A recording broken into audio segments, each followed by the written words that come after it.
Victory Venkatesh అంటే తెలుగులో ఒక పర్టికులర్ ఇమేజ్ ఉన్నటువంటి హీరో. ఆ నలుగురు అని చెప్పుకున్నటువంటి ఆ తరం హీరోల్లో అందరి ఇమేజ్‌లో ఉన్నటువంటి ఏకైక హీరో వెంకటేష్. అటు క్లాస్‌ని, మాస్‌ని ఏకకాలంలో మెప్పించినటువంటి స్టార్ ఆయన. కాకపోతే ఫ్యామిలీ ఆడియన్స్‌లో వెంకటేష్‌కి ఒక సెపరేట్ ఇమేజ్ ఉంది, క్రేజ్ ఉంది. ఆ క్రేజ్ వల్ల ఆయన వెంకటేష్ సినిమా అంటే ఫ్యామిలీ ఆడియన్స్ ఖచ్చితంగా థియేటర్స్‌కి వస్తారు. ముఖ్యంగా మహిళా ప్రేక్షకుల్లో వెంకటేష్‌కి స్పెషల్ ఇమేజ్ ఉంది.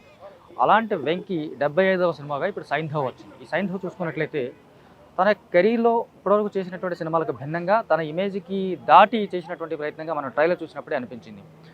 డాక్టర్ శైలేష్ కొలను డైరెక్ట్ చేసిన ఈ సినిమా రిలీజ్ అయింది. మరి ఎలా ఉందనేది చూద్దాం.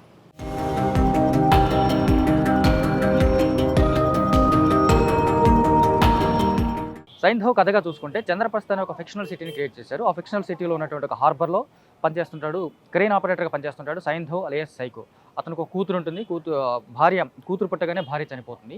ఒంటరిగా కూతురుతో కలిసి ఉంటున్న అతని లైఫ్‌లోకి మనోజ్ఞ అనే ఒక పక్కింటి మహిళ అతని లైఫ్‌లోకి వస్తుంది.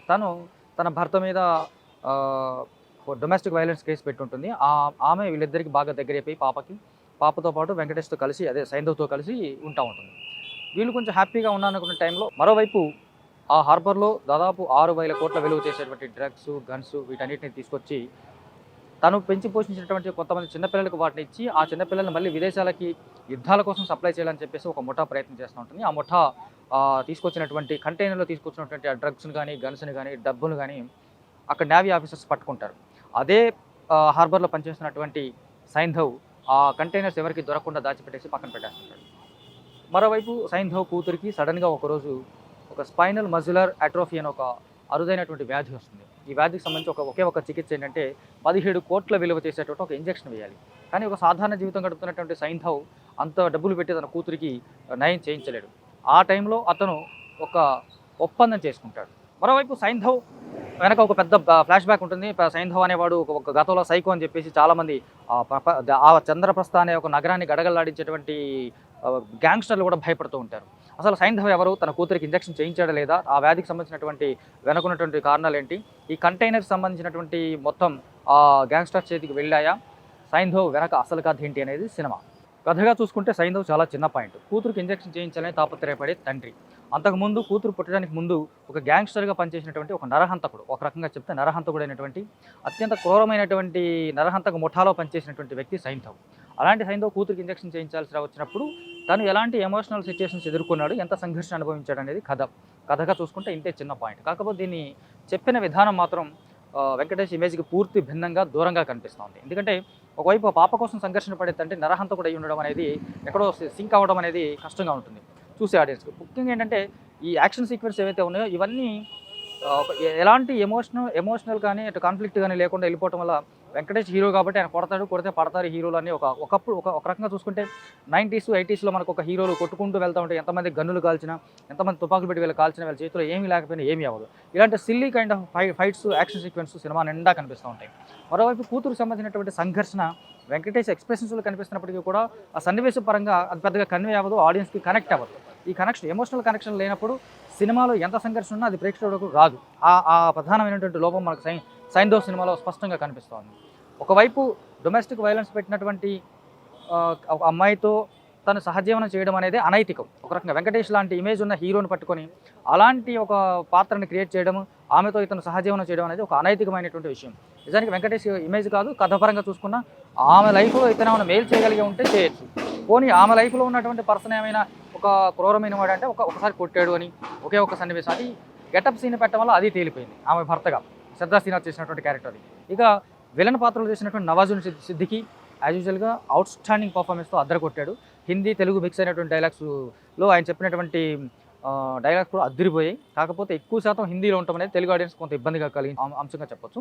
నవాజుద్దీన్ సిద్దికీ పాత్రకి ఎంత బిల్డప్ ఇచ్చారో అంత సిల్లీగాను, అంత లోయెస్ట్గాను అతని క్యారెక్టర్ని చూపిస్తూ వస్తుంటారు. చాలా సినిమాల్లో నా దగ్గర మంది ఉంది, నీ కూతురు కావాలంటే నేను చెప్పించేయి లేదా అని ఈ కైండ్ ఆఫ్ ఒక డీల్ లాగే ఇది కూడా ఉంటుంది తప్ప ఇందులో పెద్ద ప్రత్యేకంగా ఏముండదు. ఏదైతే ఈ చిన్నపిల్లల్ని తీసుకెళ్లి పాలస్తీనా లేదా ఇరాన్ లాంటి యుద్ధాల్లో దొంగతనంగా చిన్నపిల్లలు హ్యూమన్ ట్రాఫికింగ్ చేస్తూ వాళ్ళ చేతికి ఆయుధాలు ఇచ్చి వేరే దేశాల్లో యుద్ధాలు చేయించడం అనే ప్రక్రియ ఏదైతుందో దాని మీద కాన్సన్ట్రేషన్ చేయలేదు.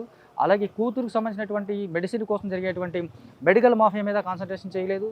అలాగే ఈ డ్రగ్స్‌కు సంబంధించినటువంటి దందా మీద కాన్సంట్రేట్ చేశారు. ఇవన్నీ కలగాపులగా ఉండటం వల్ల ఇది ఒక కిచిడీ కథనంలాగా కనిపిస్తుంది. అంచేత ఏ ఎమోషన్‌కి ఆడియన్స్ కనెక్ట్ అయ్యే అవకాశం లేదు.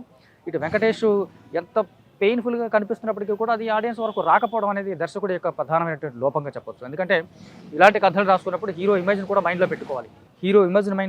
చూస్తున్నటువంటి ప్రేక్షకుల కాలాన్ని కూడా మైండ్‌లో పెట్టుకోవాలి. ఎందుకంటే ఈ కైండ్ ఆఫ్ మెడికల్ మాఫియా కథలు ఇప్పటికే అనేకం చూస్తున్నాం.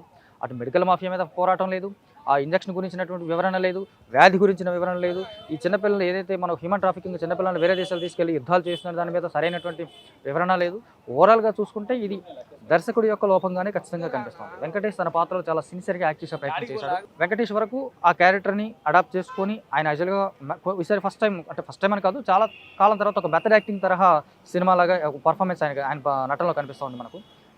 కూతురు కోసం తాపత్రయపడే తండ్రిగా, అటు అనేక మందిని చంపుతూ విచక్షణారహితంగా చంపేస్తూ వెళ్తూ ఉన్నటువంటి ఒక కరడు కట్టినటువంటి గ్యాంగ్స్టర్గా ఒక రెండు భిన్నమైన కోణాల్లో ఆయన పాత్ర సాగుతుంది. కాకపోతే ఎమోషనల్ కనెక్షన్ లేకపోవడం వల్ల ఆ కాన్ఫ్లిక్ట్ అనేది ఆడియన్స్ వరకు రాకపోవడం వల్ల సినిమాకి ప్రేక్షకులకి మధ్య ఒక గ్యాప్ అయితే కనిపిస్తూ ఉంటుంది. అట్లాగే శ్రద్ధా శ్రీనాథ్ వీళ్ళకి సంబంధించినటువంటి పక్కింటి ఆంటీలాగా వీళ్ళ లైఫ్లోకి వచ్చి ఆ తర్వాత వెంకటేష్ ఆ కూతురుతో కలిపి జీవిస్తుంది. తన నటన కూడా బాగుంది. పాపగా చేసినటువంటి చిన్న పాప తన పర్ఫార్మెన్స్ బాగుంది. నవాజుద్దీన్ సిద్దికి అదరకొట్టాడని ముందు చెప్పేసుకున్నాం. సో ఇంకా క్యారెక్టర్స్ పరంగా చూసుకుంటే ముఖేష్ రుషి, నవాజుద్దీన్ సిద్దికి ఇంకా ఇలాంటి ఒక బలమైన ఆర్టిస్టులు ఉన్నప్పటికీ కూడా వీళ్ళ చుట్టూనే కథనం తిరుగుతున్నప్పటికీ ఆండ్రియా జెరెమియా, ఆర్య ఇలాంటి సపోర్టింగ్ రోల్స్ చాలా ఉన్నాయి. కానీ సపోర్టింగ్ రోల్స్ సంబంధించినటువంటి ఆర్య పాత్రకు సంబంధించినటువంటి సరైనటువంటి క్లారిటీ లేకపోవడం, వాళ్ళిద్దరి మధ్య ఆర్యకి వెంకటేష్ మధ్య ఉన్నటువంటి రిలేషన్ ఏంటి, వాళ్ళ మధ్య ఉన్న బాండింగ్ ఏంటి, లేదా ఫ్రెండ్షిప్ ఒకప్పుడు కలిసి పని చేశారా, ఈ తరహా ఒక క్లారిఫికేషన్ లేకపోవడం కూడా పెద్ద మైనస్గా కనిపిస్తుంది. అతను వచ్చి ఎందుకు ఇతని లైఫ్లో హెల్ప్ చేస్తున్నాడు అనేది కూడా మనకి ఒక క్లారిటీ మిస్ అవుతుంది. సో ఓవరాల్గా చూసుకుంటే శైలేష్ కోలను ఫస్ట్ 2 సినిమాలు హిట్ 2 ఒక డిఫరెంట్ కాన్సెప్ట్స్తో ఇన్వెస్టిగేటివ్ థ్రిల్లర్స్ తరహా సినిమాలు చూపించిన అతను 3వ సినిమాగా చేసినటువంటి ఈ యాక్షన్ సినిమా కంప్లీట్గా అవుట్డేటెడ్ అని చెప్పలేం. కానీ అతని అంచనాలకు తగ్గట్టుగా లేదు, లేదా ప్రేక్షకుల అంచనాలకు తగ్గట్టుగా అస్సలే లేదు. వెంకటేష్ 75వ సినిమాగా వచ్చినటువంటి ఈ సినిమా ఖచ్చితంగా అతనికి బ్యాడ్ ఎక్స్పీరియన్సే. ఈ సినిమా రిజల్ట్ ఖచ్చితంగా అతనికి ఒక బ్యాడ్ ఎక్స్పీరియన్స్ ఇస్తుందని ఖచ్చితంగా చెప్పవచ్చు.